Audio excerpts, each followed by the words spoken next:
is said, is a behemoth. Noisy traffic, exhaust fumes and intense heat hover over the city.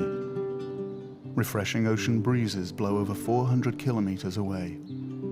Why should anyone go to Madrid when Spain calls with dream beaches in other locations? Because Madrid contradicts every prejudice. The metropolis is diverse, geographically fascinating, and surrounded by historical cities such as Toledo, the knife forge and old capital of Spain.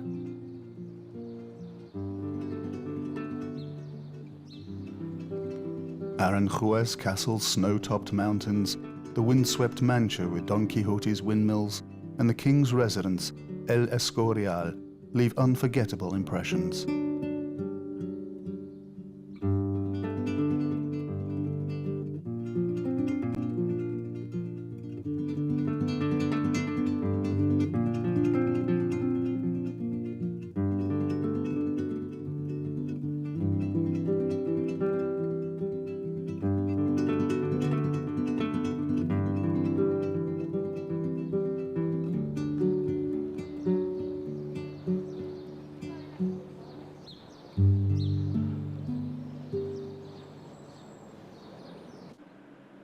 The metropolis Madrid is best discovered on your own. Its charm lies in its contradictions, in the facets of the city's image. The sky over Madrid is almost always clear. There are around 200 sunny days each year. Extremely hot summers and cold winters determine the dry continental climate of the Castilic Plateau. Madrid has the highest elevation of any city in Europe, 650 meters above sea level. Over 3 million people live in the capital. Almost as many visitors pour in each year. There are many churches here, but no important cathedral as in Seville or Toledo. The city displays more modern architecture in contrast to its historical buildings.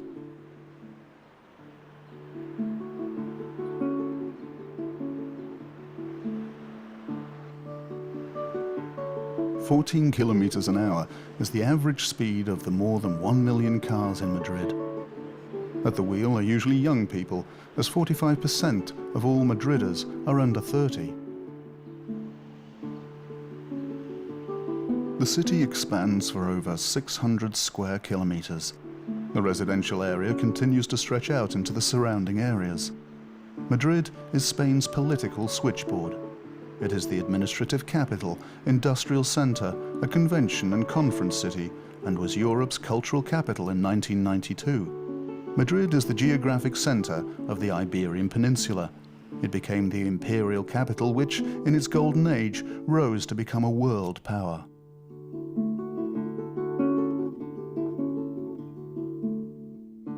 The 0 mile from which the distance on all Spanish roads is measured is the middle of the city, on the Puerta del Sol.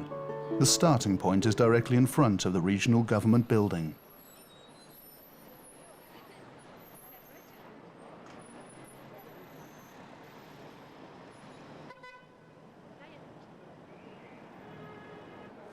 Here, in the time of the Moors, was the Eastern Gate, through which the sun could be seen to rise. The Sun Gate disappeared. The square Puerta del Sol remained, and since the 19th century has become the center of the city. A stage for city life which does not even pay regard to siesta. Offices, stores, public transportation lead to the traffic center at which 10 streets come together.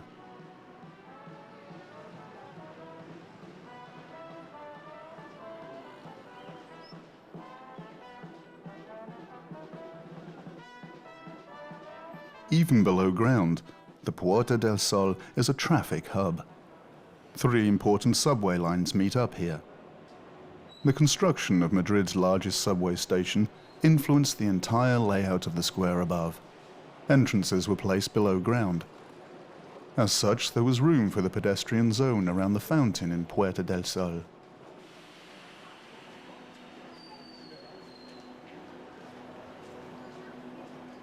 In the heart of the city stands, of course, Madrid's patron animal, a female bear eating from a strawberry tree.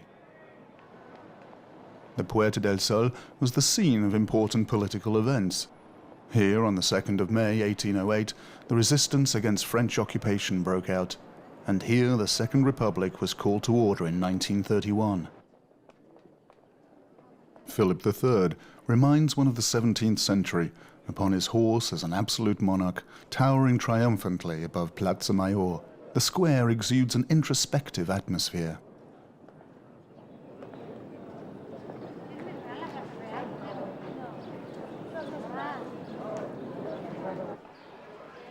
In the square and the arcades, there are inviting cafes and souvenir stores. There, souvenirs are sold which cultivate the city's image, such as small torero statues. Commerce plays an important role, but Plaza Mayor was really, as can be seen here, back when there were no arenas, a place where bullfights were held. A past about which few know today. An obvious relic of times gone by, however, is the mounted statue of Philip III. The Habsburg king relocated the court from Madrid to Valladolid in 1601, before Madrid's city fathers enticed him back with their 250,000 ducats. He then had Plaza Mayor created, which provided a beautiful backdrop for the events of the Golden Age now beginning. 100,000 inhabitants lived in Madrid back then. The simple population lived around the square: barbers, scissors sharpeners, craftsmen and salesmen.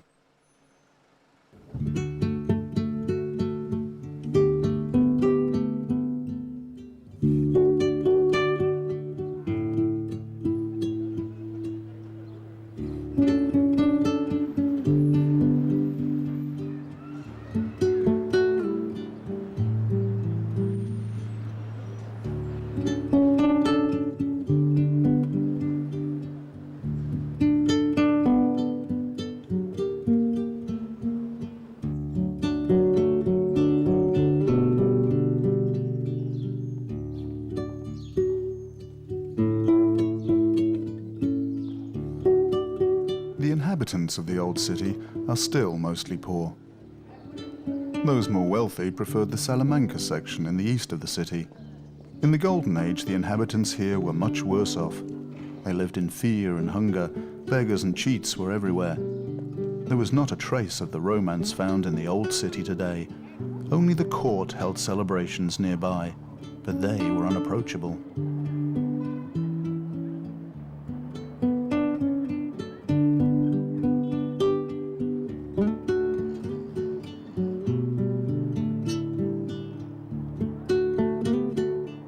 The Habsburgers promoted the arts. Philip IV brought the greatest painters and writers to the court: Diego Velázquez, Francesco de Zobaran, Lope de Vega, and Calderón de la Barca. It was they who made this period golden. It certainly wasn't the numerous gold and silver shops in the old city. They are much more recent, as are the blind lottery ticket sellers one sees everywhere in Madrid.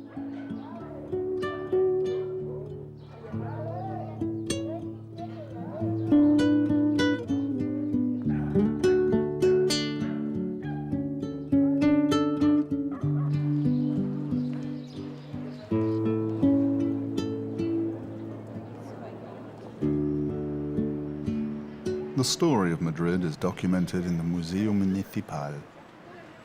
Even the richly decorated Baroque door demands acclaim, a masterpiece by Pedro de Rivera. Originally, the settlement, unimportant up to the 9th century, was not called Madrid, but in Arabic, Marit, place of much water.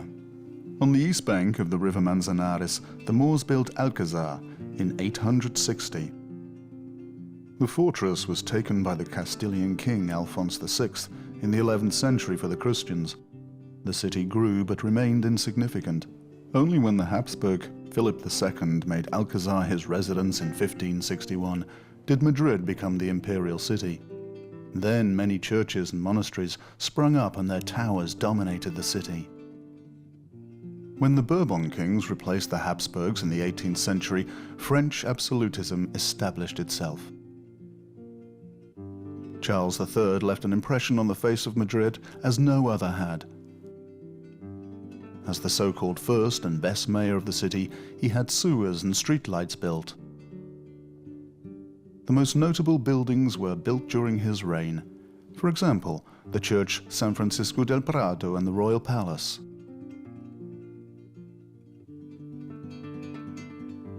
In the early 19th century, Napoleon chased the Spanish royal family away. The hate of his foreign rule led to the War of Independence. On May 2nd, 1808, the occupying forces killed many Madriders at Plaza Mayor and Retiro Park, a day which became a preferred theme for the Spanish spirit of resistance. A painting by Goya was retroactively given the name Dos de Mayo, even though it actually paid homage to Napoleon's brother. The City Museum also shows the story of everyday life in Madrid, just as it is documented in numerous papers in the old city. The church San Pedro el Vallo is one of the many religious buildings in the southern part of the old city. The largest and most readily recognizable such building was San Francisco el Grande, whereas the provincial cathedral, San Isidro, is unimportant compared with Barcelona or Seville. As such, the church for the poverty-pledged order, San Francesco from the 18th century, was much more generously designed. Joseph Bonaparte wanted to rebuild the dome into a pantheon, but he was chased away beforehand.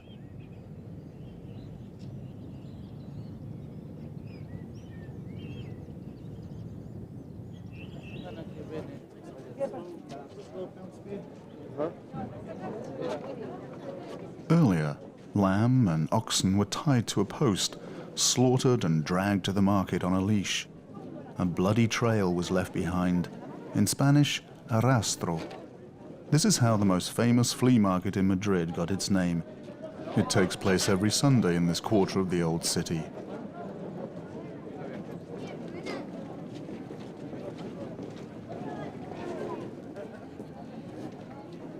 In the triangle between the Ronda de Toledo, Cala de Toledo, and Cala de Embajadoras, everything can be found. Dolls, masks, mirrors, holy water basins, pistols, old nails, new jackets, and things which were stolen the previous Sunday. At the Rastro, of course, Don Quixote and Sancho Panza, as miniatures, are a hit. Larger than life, they can be enjoyed in the Plaza de España. The Corrales, the old residence courtyards around the former slaughtering square, remain hidden from curious eyes.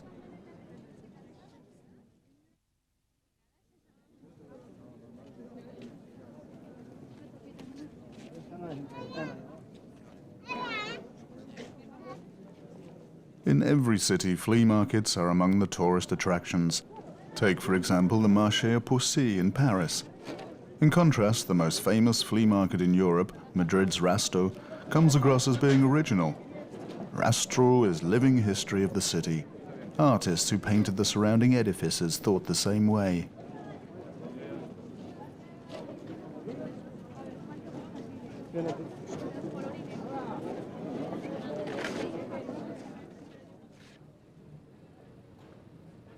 Right next to El Rastro is Lavapiés Square. It reflects other squares in typical Spanish villages. There is no pomp or bronze statues. On the contrary, locals from the area populate the square. Lavapiés is more than just a square. Lavapiés is a city within Madrid. Flower pots hide the crumbling walls. The idyll is deceiving. No wall is so well preserved as this one.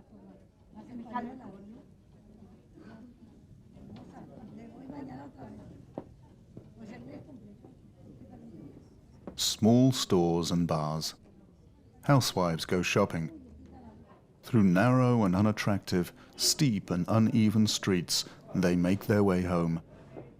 Lavapiés does not draw crowds. It is not Madrid's picturesque Quartier Latin. Until 1492, after being brutally driven away by the Spanish king, Jews lived here. Lavapiés is Hebrew for place of the Jews, and may have given the area its name. The Jewish quarter no longer exists, but Lavapiés has remained truly local. On Plaza de la Corrala, zarzuelas are performed in the summer. Operas for the average man, the songs might be called, which used to address current issues in the quarter. But who cares about that now? Today, television has soap operas and the whole world is in every bar.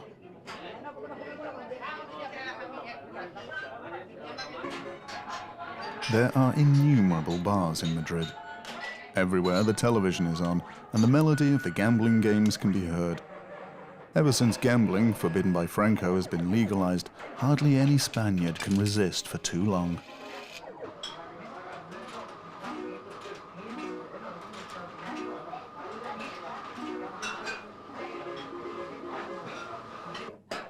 It's a loud and boisterous scene the whole day through.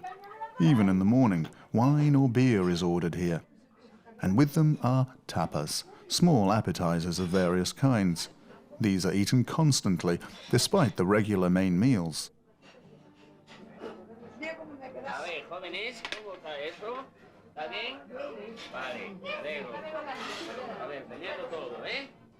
Eating well is one of the Spaniards' main aspects in life. It is then no surprise that Madrid has a ham museum. There, pieces of the exhibition can be consumed on the spot, after they have been appropriately appreciated.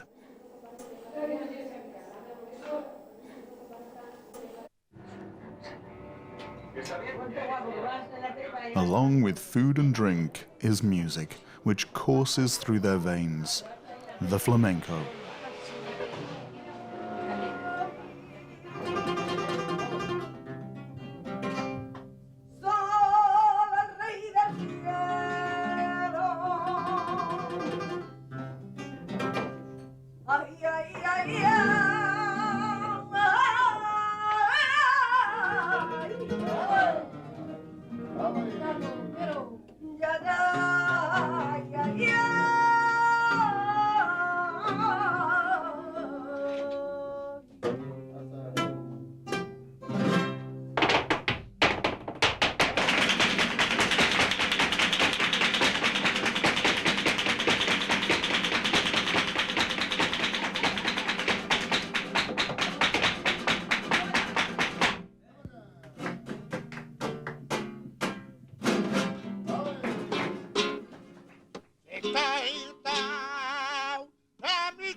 The Gitanos first brought the flamenco to Spain.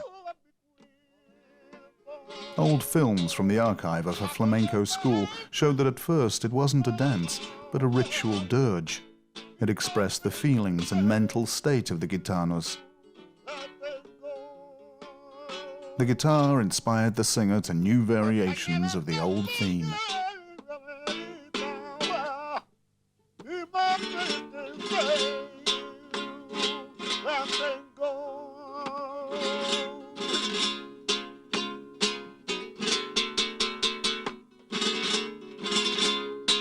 The renowned flamenco dance came about much later.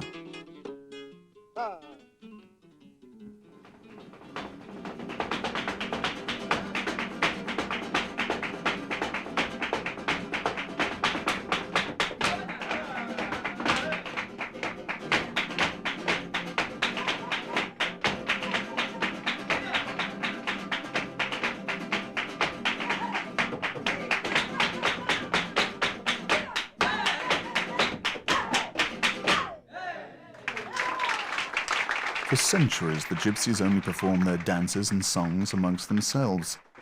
In Madrid, Seville, Barcelona, from Burgos to San Sebastian, this Spanish tradition was forbidden for a long time. Only at the end of the 18th century did this art form become known to the public. Madrid is one of the most important centers for flamenco, next to the Andalusian strongholds like Seville and Cadiz.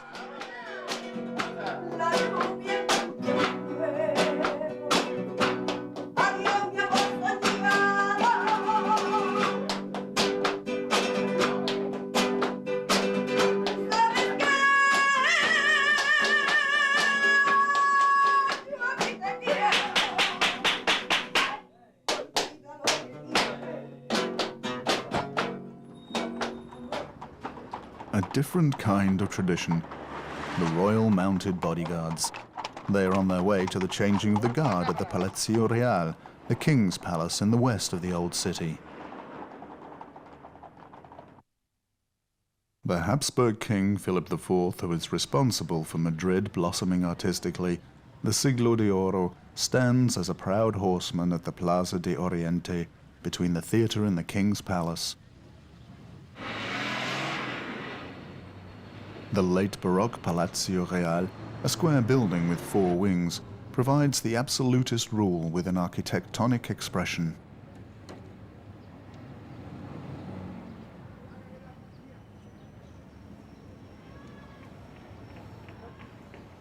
Right next to the palace is the cathedral, La Almudena. It is dedicated to the city's patron saint, but otherwise unimpressive.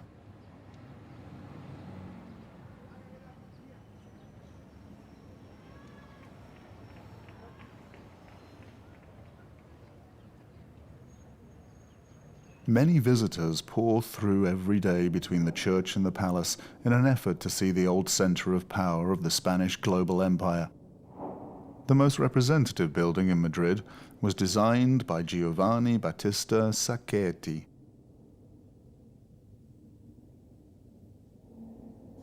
It was commissioned by the first Bourbon king, Philip V, who did not like the old fortress of the Alcazar. When the often rebuilt fortress burned down in 1734, the grandeur of the French court was to be achieved.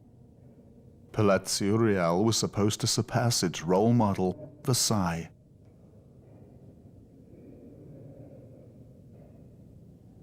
The majestic marble steps made by Francisco Sabatini led to the king's throne room. The hall is covered in immense tapestries. Large chandeliers illuminate the fine decorations. Today, the royal couple only sit upon the thrones for festival celebrations.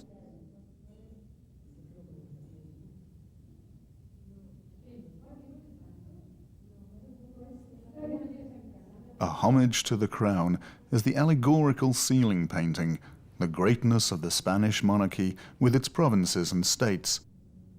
The 26 by 11 meter fresco was created by 2 masters in the field, the Venetian Giovanni Battista Tiepolo and his son Domenico.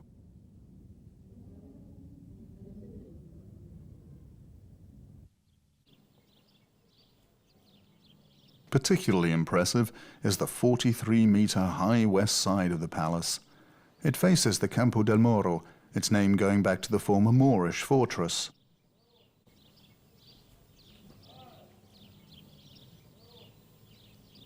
On the other side, towards the north in the direction of Plaza de España, are the Sabatini Gardens. They follow the patterns of French strictly geometric Baroque gardens. Francisco Sabatini was Karl III's favorite architect. Under his rule, the King's Palace was completed, the gardens were made.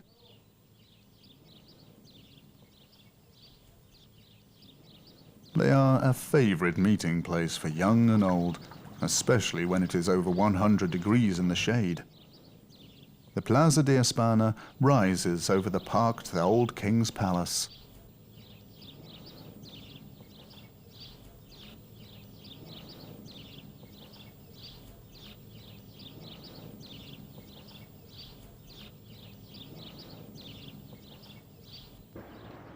The palace, in which Spanish monarchs resided until 1931, is in noticeable contrast with Madrid's modern face. This also includes the by-lane, the streets leading past the palace, one of the main arteries for the city's traffic.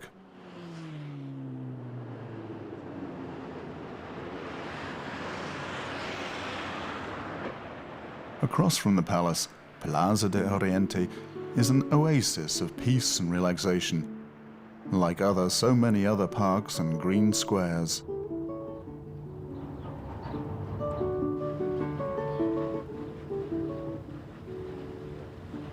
Next to Plaza de Oriente is the Augustine Cloister, Real Monasterio de la Encarnación. It was sponsored by Philip III's wife, and today contains a collection of relics and an art museum, which are strictly separated from the rooms of the nuns living there today.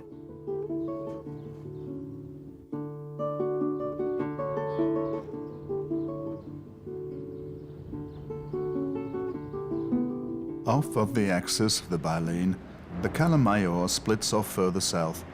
This connection between the king's residence and the Puerta del Sol was once the most important and finest street on which noblemen and courtiers lived. Today, the only thing that is exceptional is the rent for an apartment centrally located with good shopping. On the Plaza Mayor is the market, Mercado de San Miguel. Its selection thrills locals and visitors alike.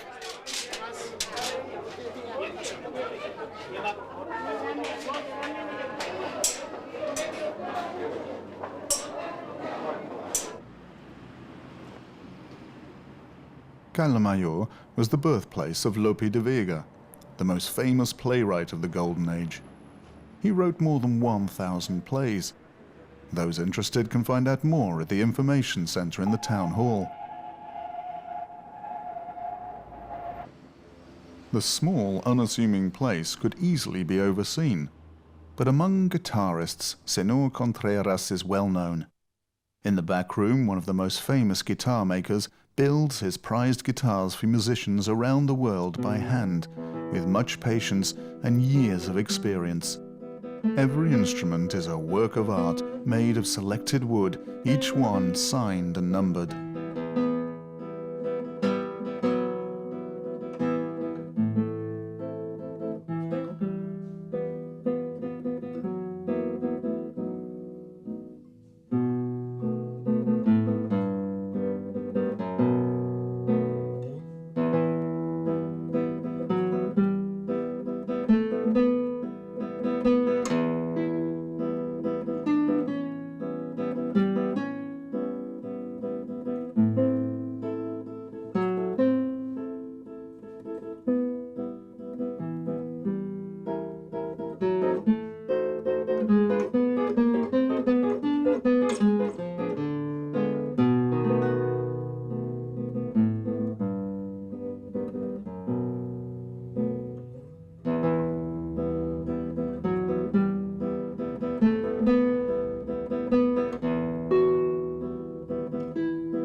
Artists come from all around the world in order to choose an instrument from the selection of valuable guitars. Back to the bustle of the metropolis, which, despite the chaos of traffic, does offer some shady places to pass the time. Plaza de España seems smaller than it really is because of the high-rise buildings. It is 3 times bigger than Plaza de Mayor.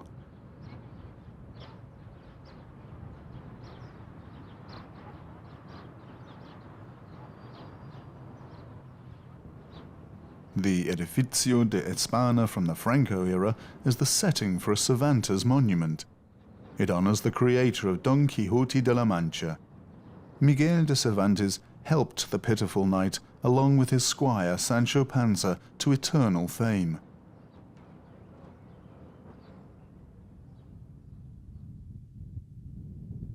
Doggedly, Don Quixote charged at windmills across the plains of Mancha, as he believed them to be attacking knights. The battle was useless, as was the fight by the Spanish Republic against revolting soldiers.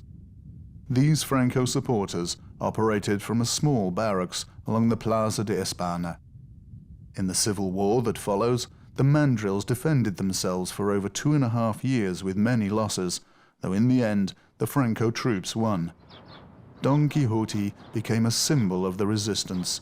The square became the center of Franco's Spain.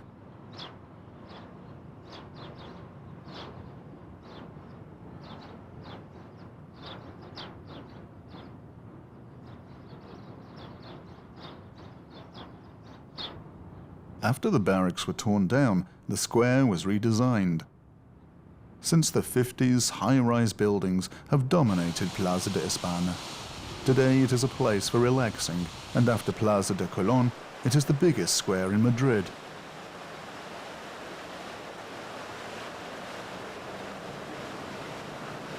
The 124-meter-high Torre de Madrid can be conquered without effort in a minute with the elevator.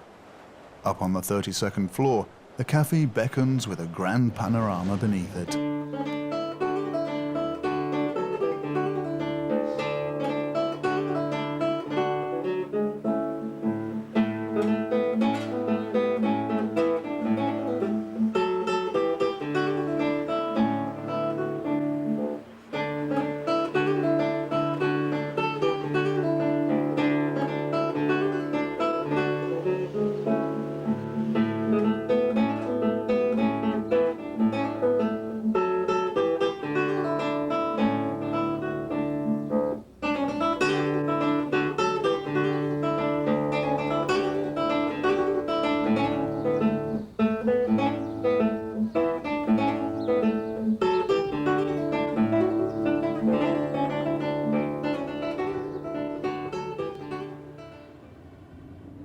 If the Torre de Madrid affords a view over the oceans of streets, then the valleys between the buildings offer a new perspective. The grand boulevards of Madrid, this is the Gran Vía, seems to visitors to be old, noble promenades. But by the time Parisians had long been strolling along the Champs-Élysées, Madrid still did not have a single showpiece. As early as 1886, city planners already had the controversial east-west lane straight through the city on their drawing boards. But first, alleys and homes had to be torn up before the Gran Vía could be started in 1910. By the end of the 30s, the reconstruction reached the Plaza de España.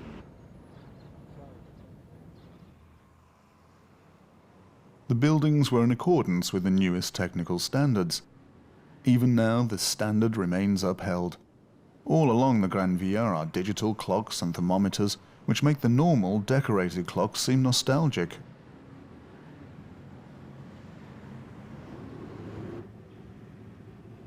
The architecture, which remains dedicated to being representative, uses Baroque and classical elements of style. The prestigious buildings have suffered from the glamour of their age, but even today, the Gran Vía exudes its big city flair.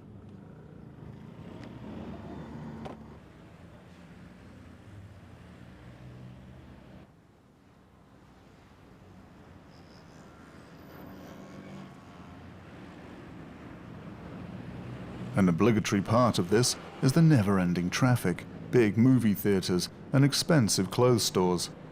Madrid is Spain's political capital and the center for Spain's haute couture.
Madrid in the evening, and the time of movida begins.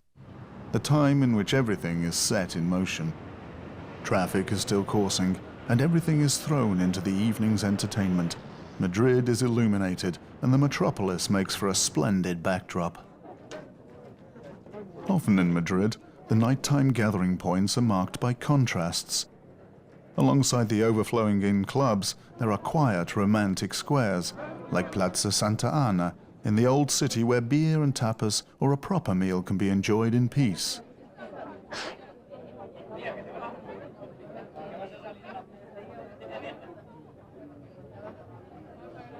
The movida is an endless strip of bars, H.M. Ensberger appropriately wrote. A visit to the theatre provides for variety in the evening ritual, though it is preferred to arrange one's own entrance.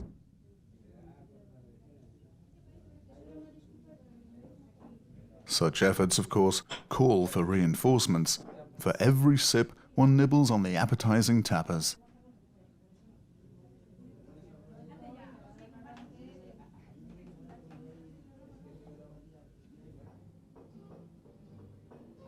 Particularly picturesque are the so-called tile bars, with their imaginatively painted azulejos, Spanish for tile. Around Plaza Santa Ana, several compete for favor among the visitors and for recognition of the most beautiful and funniest portrayals.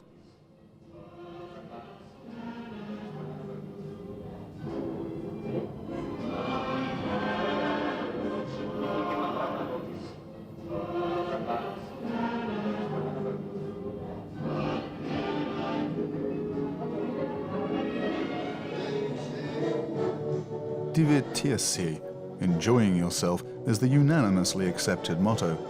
To the end of all physical limits, night is turned into day.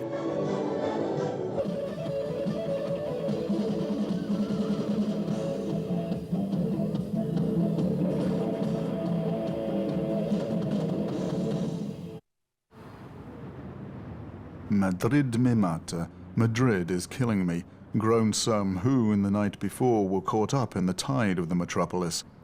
In that case, one should combat the hangover with a strong black coffee in one of the traditional cafes.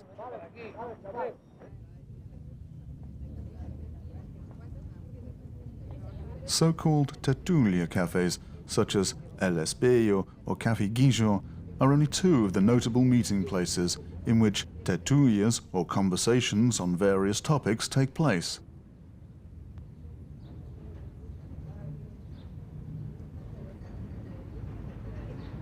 Everywhere in the city, not only here on the Paseo de Recoletos, cafes wait for the night birds, and for those who are taking their first breaks of the day.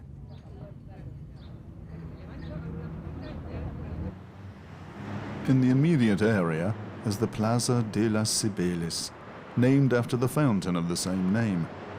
Charles III gave the commission, a wagon pulled by two strong lions with Cybele, the goddess of fertility and the great mother of all the gods.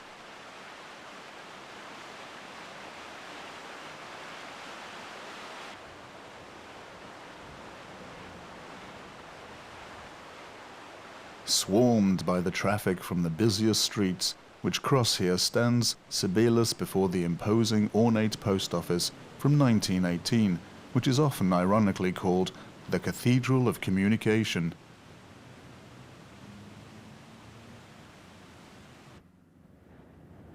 From here, the Paseo del Prado stretches out southwards and was once strolled upon by the Habsburgs. Later, the Bourbon Charles III had it expanded to a beautiful promenade with fountains and trees.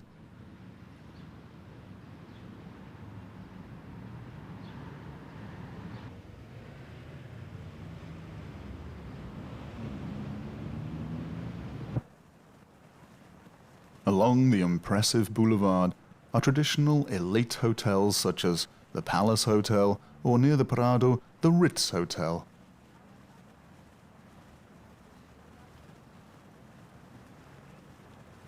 Between the Ritz and Prado Museum is a statue of the painter Goya. 1 million visitors pour into the world's largest exhibition of paintings each year to see his work and that of other famous Spanish painters. The classical building was planned as a museum of natural science at the end of the 18th century, before it presented the Royal Collection of Paintings in 1819.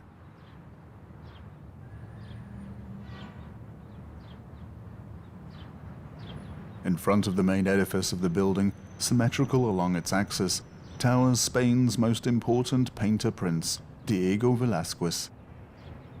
On the Plaza de Murillo, south of the Prado, stands the third member of the triumvirate of Spanish painters, Bartolomé Esteban Murillo.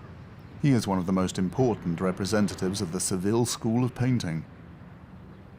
Of the 5,000 works in the Prado, these are the most important. Here, Hieronymus Bosch created his Garden of Desire, a mysterious major work of the late Middle Ages. He painted the triptych around 1500 at the height of his creativity. With wild imagination, he created innumerable figures and scenes.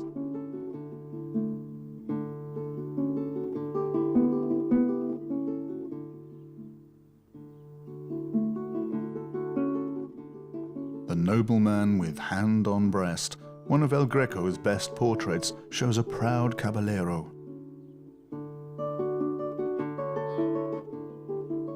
Goya's painting, May 3, 1808, which depicts the shooting of the Spanish resistance, is full of drama. The parasol first brought attention to Goya.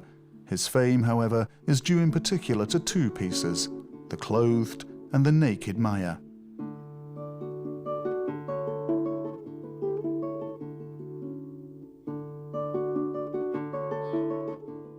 At the age of 30, Velázquez painted The Triumph of Bacchus before he completed the Prado's most famous picture 3 years later, Las Meninas, the Noble Maid.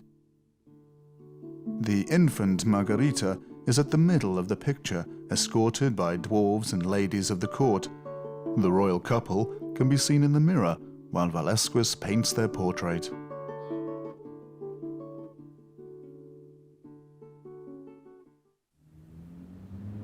East of the Prado, on the way to the Retiro Park, lies the Casón del Buen Retiro. Formerly a dance and reception hall, today it is part of the Prado and contains Spanish paintings of the 19th century behind its neoclassical edifice. Following a visit to the museum, one need only cross the street Alphonse XII in order to relax in a park on the other side. To retire. Just as simply, the name can be explained, Retiro Park. This green oasis covers 120 square hectares in the east of the city. At the start of the 17th century, Philip IV had added this enormous park to his summer residence, Buen Retiro, outside of Madrid's city limits. There the court enjoyed its free time when it became tired of administration work. Common people were not allowed entry. This changed when Charles III, the educated reformer king, opened the park to the public in 1767. With one stipulation, every visitor must be washed and well dressed. Today they are not so strict.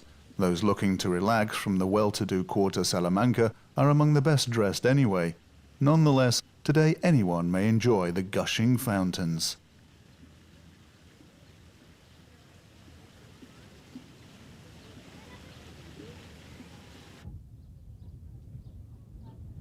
The artificial lake is at the center of the park. Its eastern shore is decorated by the mounted monument of Alphonse XII.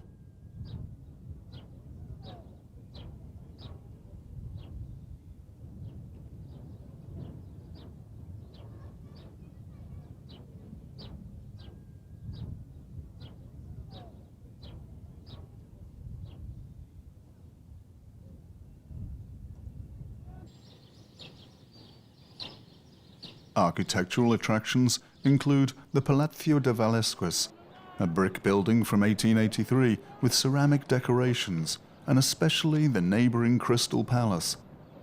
The iron and glass construction was also built at the end of the 19th century. It originally served to exhibit flowers. Today, the Palacio di Cristal presents modern art.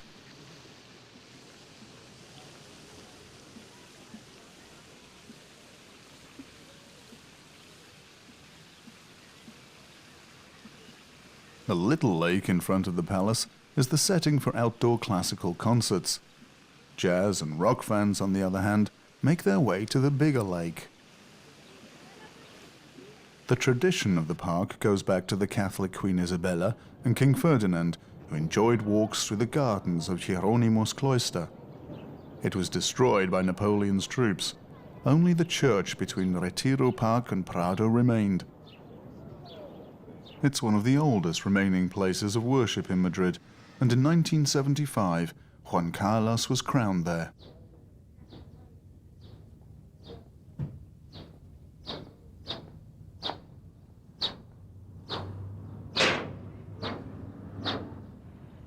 At the south end of the Paseo del Prado is the Botanical Garden. Again, the city planners and the progressive King Charles III had the park made in order to promote research in the natural sciences. Today, discoveries of a literary nature may be found there. In unique stores, bibliophiles can hunt for rarities. Some lucky hunters sometimes find an old edition of Cervantes' Don Quixote.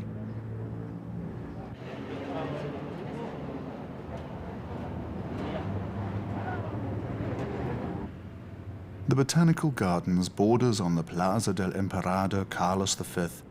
It brings together Cibeles Square in the north and the Prado Boulevard to the south.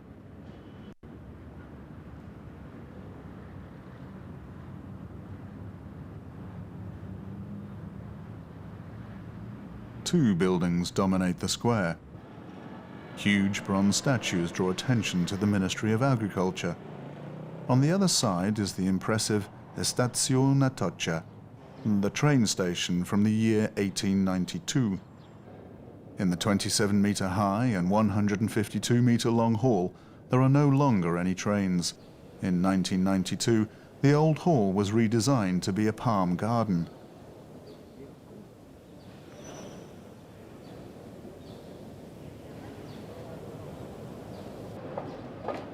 The new train station can be reached by escalator. The high-speed trains on the Madrid-Seville line stop here.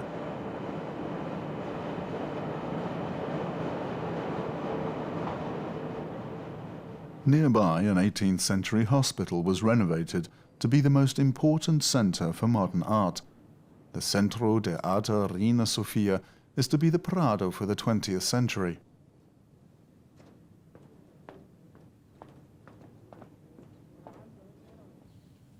Inside the square building, with a garden courtyard, are over 40,000 square meters of exhibition space displaying the works of Spain's modern artists, like Picasso, Miro, Dali, Tapies. The Sofidou also displays works by contemporary artists.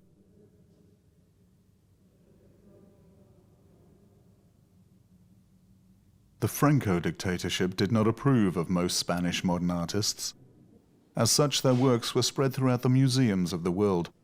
One painting was reacquired and is now the centerpiece of the collection, Guernica by Pablo Picasso.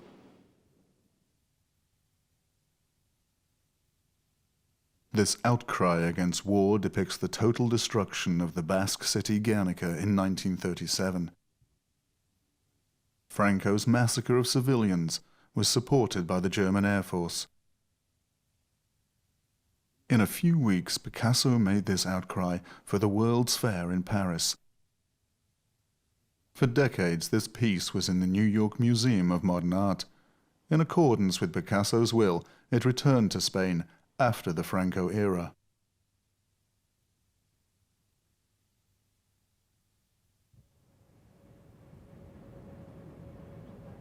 The Centro de Arte Reina Sofía and the Prado make the Paseo del Prado a museum mile through all epochs of art.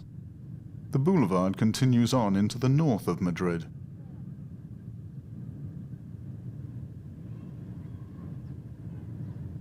We pass Palacio de Villahermosa, the Naval Museum, and the Cibeles Fountain to the Paseo de Recoletos.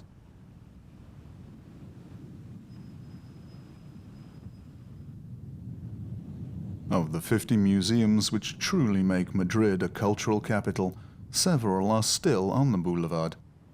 For example, the Archaeological Museum and the National Library. They are both in a building which was begun in 1866. Queen Isabella II laid the cornerstone of this temple of science.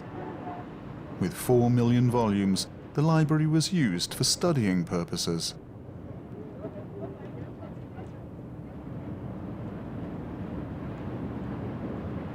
An imposing staircase leads to the huge building. The archaeological collection presents prehistoric, Iberian, and classical artifacts. The museum's multifaceted nature can be seen in the arts and crafts from the Middle Ages through to the 19th century. Among the most important pieces is the Lady from Elche. The limestone sculpture from the 5th century BC may be a goddess of death.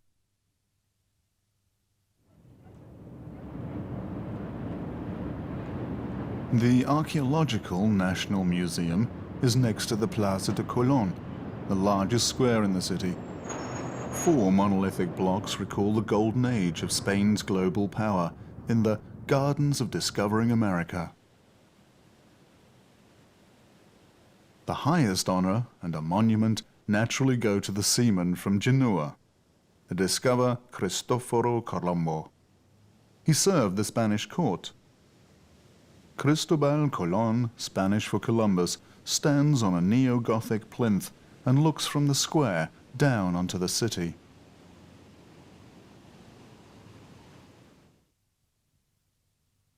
With numerous letters, Columbus tried for 7 years to gain support for his idea in Portugal to look for a western passage to India, without success. The Catholic monarchs of Spain granted him the opportunity. Ferdinand and Isabella equipped him with 3 ships, the Nina, Pinta and Santa Maria. On the 12th of October, 1492, Columbus stepped onto the newly discovered land he thought to be India. His 4 trips brought him fame and fortune to the Castilian kingdom.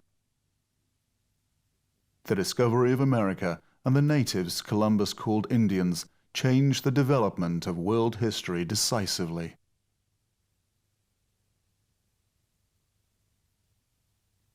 The promises made to him by the court were largely not kept. Columbus died disappointed and upset. From Columbus Square, the Catalana continues, a seemingly never-ending city highway which splits Madrid north and south in 2. It is a direct extension of the Paseos in the south and leads to modern Madrid with its skyscraper backdrop.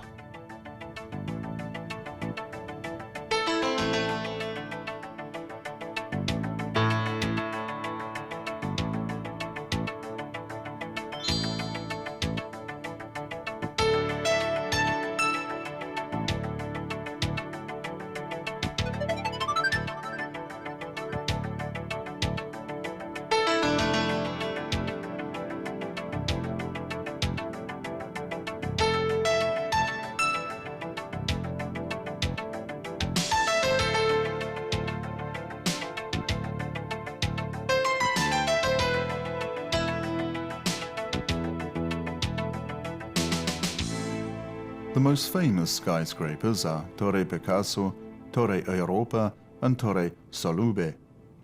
There is a whole world between the buildings of glass and steel in old Madrid. Here one can be of 2 minds, just as with the phenomenon of bullfights. Here there are only absolute supporters, aficionados, or absolute opponents. But there are not many opponents. Madrid is, next to Seville, a stronghold of the corridas. One of its stars, torero Ortega Cano, presents his point of view. Sí, la muerte todos sabemos que está ahí, ¿no? Pero somos cobardes y queremos ocultarnos, ¿no? We know that death exists, says Ortega Cano, but we are cowardly and want to hide. Death finds us anyway. A torero is closer to it than other people. If you put on torero clothes, you look in the mirror and test yourself. You take your own confession and you know death is there. The most important thing regarding fear and death is that you fight it. I say, don't come too close, I can handle you. I say that every day that I go out to a bullfight and leave my house. Y se lo digo en los días que voy a torear y se lo digo los días que cada día que me levanto de mi casa para salir a la calle. Outside of Spain, with the exception of Latin America, bullfights are not accepted. Even in Spain, animal rights activists support ending the bloody spectacle. What does the matador Cano have to say to these protests? Y como torero, que hay mucha gente que está en contra de la fiesta de los toros sin conocer el porqué. As a Spaniard and a torero, he says, I believe that many are against it because they don't know the real reason for it. The meaning of the existence of the steer, the mysticism of the torero, the artistic enrichment provided by bullfighting. I cannot be against it if I don't know it. The fighting steer is a noble creature. It continues to fight gallantly, even after it has been punished by the picador's lances. No other animal fights so chivalrously with an easy way out. The bullfight is also a native Spanish festival, which is also enjoyed in many other countries. Pero que a su vez puede gustar a muchos países que no la conocen.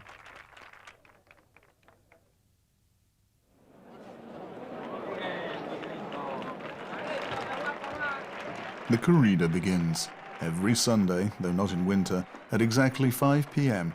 In midsummer at 6 p.m. The bullfight is the only event in Spain which begins punctually.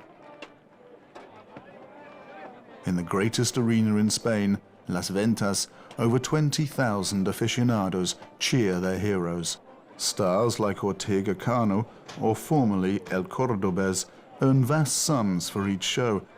The game with death does draw the young. 7-year-olds learn at bullfighting school, even though the corrida sometimes has a deadly end. Then two die, the torero and the mother of the victorious steer. Such is the tradition.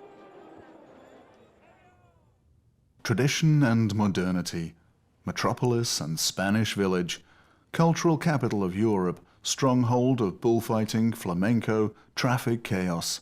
And the ocean is 400 kilometers away, so why go to Madrid? Because this mix is matched nowhere in the world.